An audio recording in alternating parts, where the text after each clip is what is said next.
যখনই কোন গুনাহ করতে মন চায়, গুনার কথা মনে আসে, তখন এই তিনটা কথা বন্ধু স্মরণ রেখো। আল্লাহ তাআলা আমাকে দেখতেছেন, ফেরেশতারা লিখতেছেন আমার মৃত্যু অনিবার্য, একদিন না একদিন হবেই হবে।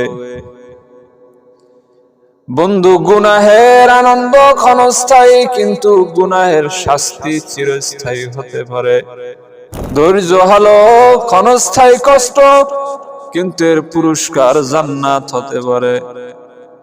এসো বন্ধু, রবের দিকে ফিরে এসো, যেন খুব বেশি দেরি হয়ে না যায়। এমন মুহূর্তে রবের কথা স্মরণ হইল, আল্লাহ তাআলার নিকটবর্তী যাওয়ার কথা প্রয়োজন মনে করলা, কিন্তু তখন খুব বেশি দেরি হয়ে যেন না যায়।